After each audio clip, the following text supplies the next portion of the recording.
Hi guys, this video is sponsored by Rotipix Camperage located at Impasugong, Bukidnon. Tara na, visit na dito sa Rotipix. What's up mga kalabstock? Kasama natin ngayon si Carlito. Andito tayo sa isang sheep farm dito sa Impasugong, Bukidnon, kung saan natin isi-share yung the moves sa mga pag-handle ng tupa. We're going to conduct ngayon yung pagre-restrain ng sheep. So, tingnan mo natin yung hayop. For example, ito may sungay. Dapat i-secure mo na yung sungay. Baka matamaan ka sa mukha or sa gilid. Ito is medyo makati, no? So, restraining, i-secure mo na yung head. Tapos pwede hawakan mo dito sa base. Or kung ita-transport natin siya, pwede natin i-insert siya sa kilikili. Tapos hawakan siya dito sa hind legs. Tapos ganyan, no? So, kapag mag-inject tayo ng vitamins or any drugs, pwede lang ganito. Secure mo yung head, hawakan yung hind legs para maka-easily inject yung kasama natin. At kapag gusto natin siya ihiga, pwede natin kunin yung opposite na paa niya, hind legs saka forelegs. Tapos, yan lang. No? So, you can easily do restraint. I do surgical procedure like castration and such, no? So, Yung ipaupo. tapos yung yung para makapag-share tayo ng one man lang or makapag move training, hawakan lang natin yung forelegs niya. Secure talaga yung ulo, baka matamaan yung uso mo. Tapos, popo. Tapos ganyan. Pwede mo na bitawan yung ulo, tsaka hawakan mo na yung forelegs niya. So, yun lang. So, hindi na siya gagalaw. Bitawan mo. Hindi na siya kagalaw. Hindi na gagalaw yan mga kalabstock. Mawawalan ng lakas. Mawawala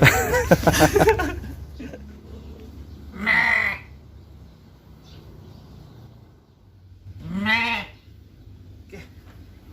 Ay, isa na liwala, no? Uli suktok. Okay.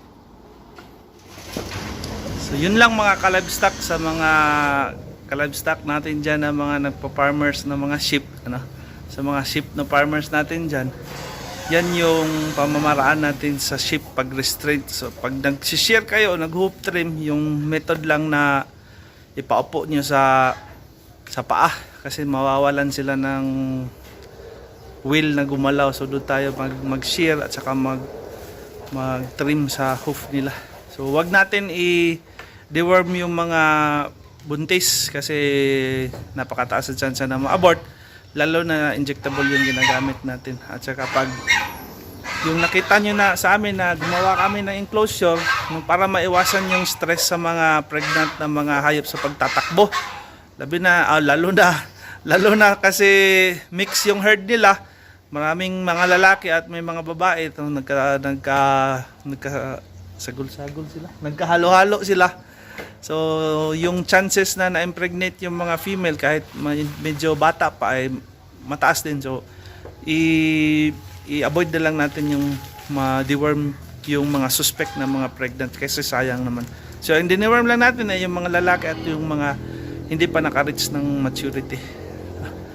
So, yung care natin, wag ipaulanan yung mga sheep, lalo na pag bago tayo nag-deworm. At saka proper nutrition lang at saka proper enclosure. So makita nyo dito, napaka-proper ng enclosure. Ang ganda. No? Ang ganda ng enclosure dito. So hindi yan nag-accumulate yung mga ammonia sa mga mixture ng Thai at saka ihi.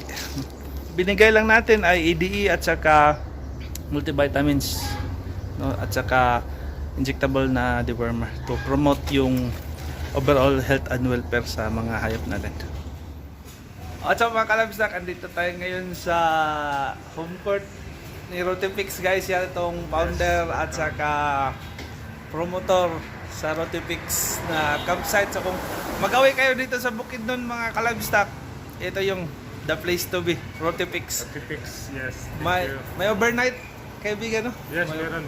May overnight Meron din. Para sa more details, punta kayo sa website namin, mga ma'am sir, rotipix.com. Rotipix.com at saka napaka-nature dun. Saka with me again, itong Sampid. No, salamat sa pag-subscribe guys. Rotipix, thank you for hosting and like, share, and subscribe and as always, glory to God. Salamat. Thank you. Shoutout nga pala kay Boss Ray sa RJ Homes. The best dito sa RJ Homes dito sa Balay-Balay City. Sir Ray, kay shoutout Sir Ray. Shout out ko sa mga viewers ni Sir Jan. Boss Ray of RJ Homes.